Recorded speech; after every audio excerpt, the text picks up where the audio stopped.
I'm back with another deck feature for you guys. Today I am featuring the Halloween Oracle by Stacey Demarco. I did a feature on another deck of Stacey Demarco's not too long ago called the Elemental Oracle, but I love this one. So if you're not familiar with Stacey Demarco, she's a spiritual motivational author. She calls herself what's she call herself? The witch, something witch, where is it? The modern witch, that's what it is, the modern witch. Anyway, you can check out her website if you want, but I want to talk about this deck because I love it. It is Halloween themed, obviously. The cards are all Halloweeny. We've got a spider, mummy. What's that one say? Forgiveness. Sorry, it's ring light. Is that a werewolf? Werewolf. Winter. It's got seasons. Scrying. Vampire. Jack-o'-lantern. Owl. Joy. Does that say joy? Yes, joy. What's this one? The witch. I love the illustrations. I guess they're not are they? Yeah, they're illustrations. Eternal love. Look at this one. I just love it. They're so clever. Skeleton, ghost, skull of stars.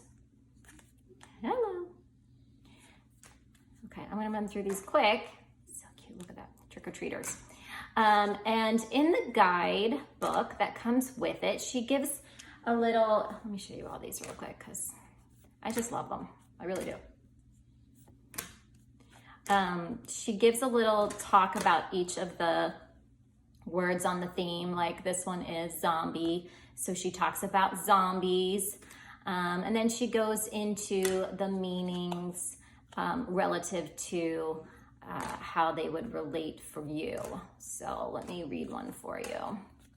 I love that black cat one. I love them all. Cauldron. Okay. So let's take a look at the spider one. Okay, well, I don't know where it is in the pile. That's fine. I'm just gonna read to you.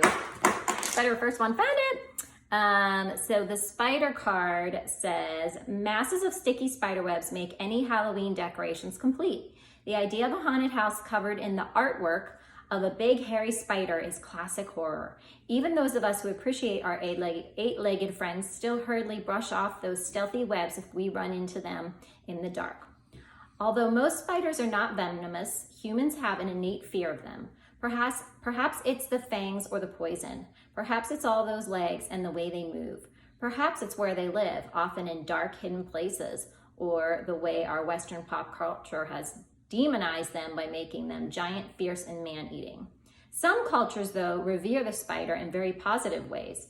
In many Native American traditions, for example, the spider is the creature that gives birth to all other animals and sustains the web of life. I love that. The goddess spider grandmother, and there is also a spider woman, is a key deity that brings wisdom, safety, and communication to all the tribes. She created and wove all the stars in the sky and makes soft webs for those that are troubled to rest upon and be supported by love. Spiders' webs can be seen as a symbol of connection, not necessarily entrapment. There is a fine line sometimes between a family or community supporting us and controlling us. This card looks at this discernment. It also suggests you review the way you communicate with the wider community, at work or generally with others, and take steps to improve this or do it slightly differently. It also indicates that there needs to be a balance between what you do for yourself and what you do for others.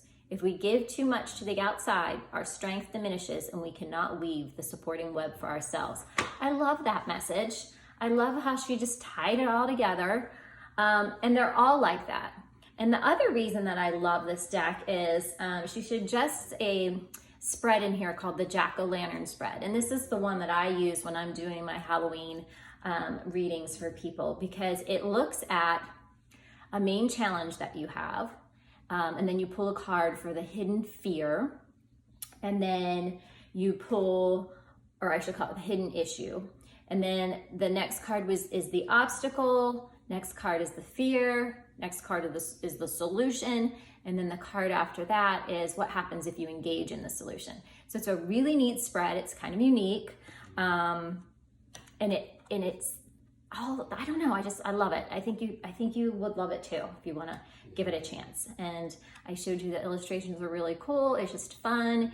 It's something that you can do around this time of the year that is relative and fun. So yeah, that's let me show it to you again, the Halloween Oracle by Stacey Demarco. One of my faves. So check it out.